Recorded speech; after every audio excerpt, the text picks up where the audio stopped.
ഒരു ദിവസം ചിലപ്പോൾ ഞങ്ങൾ ഇന്നലെയൊക്കെ പണിയെടുത്ത് പിന്നെ 700 റുപ്യക്കാണ്. ചിലപ്പം ഭാഗ്യം പോലെ ഉണ്ടാവും. ചിലപ്പോൾ 1000, 2000, 3000 റുപ്യൊക്കെ കിട്ടും. ചിലപ്പം 500 റുപ്യ, ചിലപ്പോൾ 200 റുപ്യ കിട്ടും. ഞങ്ങളെ അച്ഛനമ്മ ഞങ്ങൾ ചെറുപ്പക്കുട്ടിക്ക് തൊട്ട് ഇങ്ങനെ കൊണ്ടുപോയിട്ട് ഇങ്ങനെ പഠിപ്പിച്ചിങ്ങനെ പിന്നെ ഓരോ കാലം കഴിഞ്ഞപ്പോൾ ഞങ്ങൾ തുടങ്ങി. ഇനിയിപ്പോൾ ഞങ്ങളെ മക്കൾക്കും ഇങ്ങനെ തന്നെ പഠിപ്പിച്ചു കൊടുക്കണം.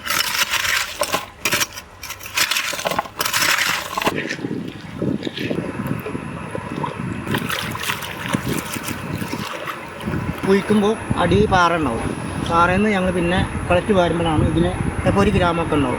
ഇപ്പം കമ്മിയാണ്. സ്വർണ്ണ കയ്യിലിട്ടിട്ട് നമ്മളിങ്ങനെ വരയ്ക്കും. വരച്ചിട്ട് ഇത് പിന്നെ നമ്മൾ ഈ ശീല തുണിക്കടനല്ലേ അതിലേക്ക് വെക്കും. എന്നിട്ട് നമ്മളിങ്ങനെ ഇരിക്കും.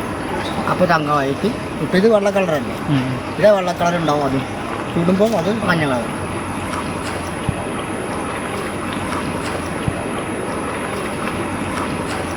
ഞങ്ങളെ അച്ഛനമ്മ ഞങ്ങൾ ചെറുപ്പക്കുട്ടിക്ക് തൊട്ട് ഇങ്ങനെ കൊണ്ടുപോയിട്ട് ഇങ്ങനെ പഠിപ്പിച്ചിങ്ങനെ ആയിട്ട് പഠിപ്പിക്കും.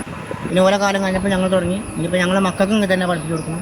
ഈ തൊഴിൽ തന്നെ കുടുംബത്തിന് ഒരു പ്രശ്നമില്ലാതെ പട്ടിണി പാടില്ലാതെ കഴിഞ്ഞു പോകാനുള്ള രീതിയിൽ നമ്മളെ അച്ഛനും അമ്മയും പഠിപ്പിക്കാൻ വേണ്ടി ഇങ്ങനെ പോകും. ഒരു ദിവസം ചിലപ്പോൾ ഞങ്ങൾ ഇന്നലെയൊക്കെ പണിയെടുത്ത് പിന്നെ 700 റുപ്യക്കാണ്. ചിലപ്പം ഭാഗ്യം പോലെ ഉണ്ടാവും.